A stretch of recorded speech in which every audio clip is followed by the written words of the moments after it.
Reading these chapters in Genesis, reading the story of Jacob, it's easy to make Laban into this villain, this mischievous character, probably with a long mustache curling it around, thinking of new ways to trick Jacob out of money and wealth and property. After all, he first tricks Jacob into marrying both of his daughters, so he will stay an extra 14 years. He keeps withholding pay to Jacob, he makes unfair bargains, and he refuses to let Jacob and his family leave his land even after 20 years of service to him. At the start of our reading today, he's now chasing after Jacob with a posse, either to force Jacob back home or possibly even kill him, even killing his own son-in-law. But truth be told, I believe Laban is also a lot like each one of us. Laban loves his children and grandchildren. Laban wants them to be around as much as possible. How many grandparents could probably say the same, that they want their children and grandchildren to be around as much as possible? He welcomes relatives into his home with a hug and a kiss. When we first meet him, he's this great, gregarious character who immediately welcomes Jacob into his land and says that he is home. He has a family business and wants to see it grow for his sons and his daughters and his grandchildren. And he also, like so many of us, gets very focused upon himself and his own success. So, for these past 20 years, he justifies a few liberties to help things out with his business and his family. Each trick he makes, each bad contract, each plot he devises, he doesn't see as evil or bad on their own, but just a business practice, something any other business owner would do to keep up the profits, to help him and his family, to make this business grow. And he keeps going on, assuming that everyone else is as well and happy as he is. He never checks in or asks, how is Jacob doing? That's not his concern. It's always, how is Laban doing? Laban is doing well. Let's continue on with what we're doing. Laban's fault is not that he's a sociopath or this terrible monster of a man. His sin is one much more common to all of us humans. Laban's fault is that he only considers how things are going in his own life. He only thinks about me. He never questions or asks or tries to see how things are experienced by someone else. He never wonders how his actions, his words, and his practices affect other people, even those close to him. He thinks, I'm having success, and that's all I need to worry about. When Jacob flees from Laban, he's angry because he never considers why Jacob would want to flee and why he would need to do it in the middle of the night.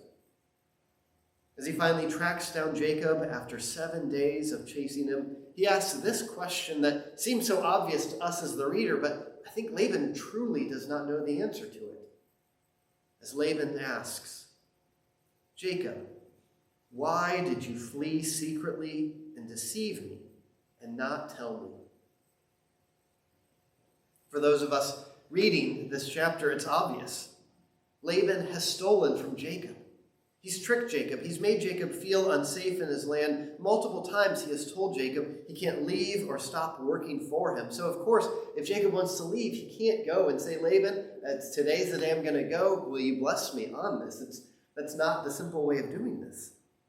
He's made Jacob wonder what terrible things would happen if Jacob did do that, if he said, I'm leaving tomorrow. And beyond that, Jacob also misses his own family and land. He misses his parents and his brother Esau. He misses the place he grew up in.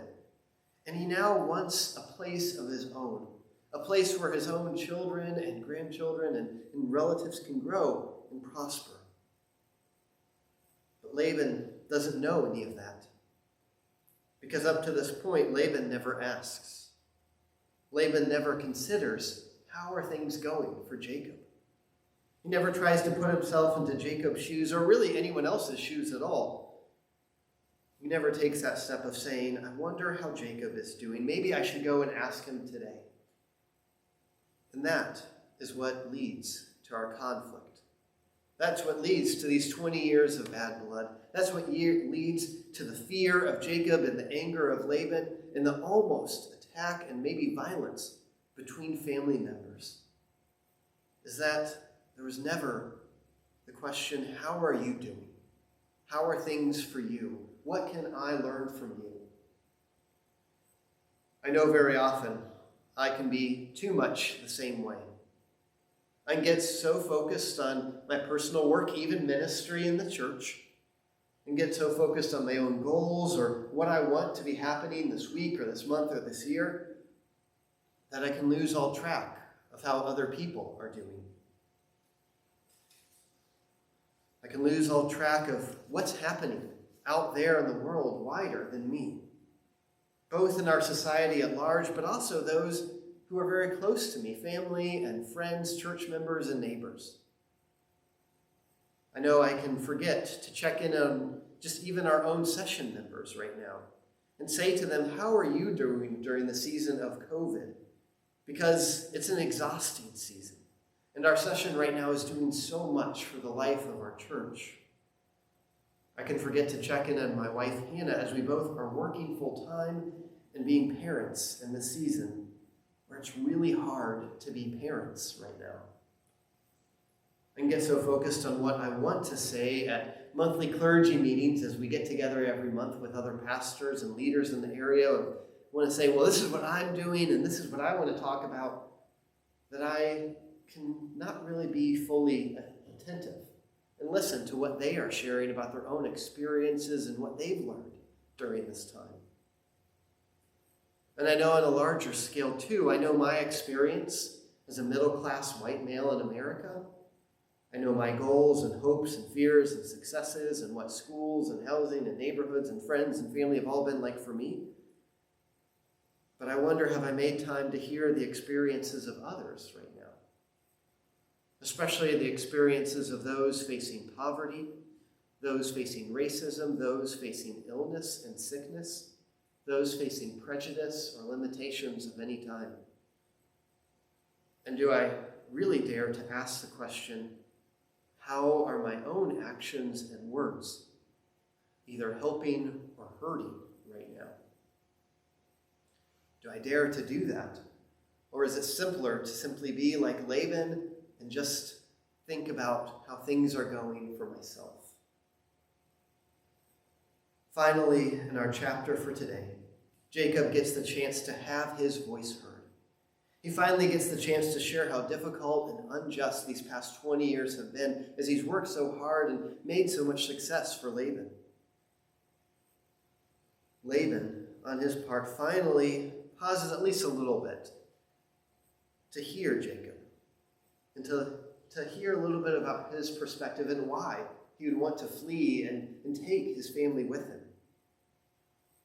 He finally asks that question, and while I don't think Laban fully gets at the end of this, I think just asking that question is a really big step and a really great start. Because that's the only way we get to the covenant at the end of this chapter,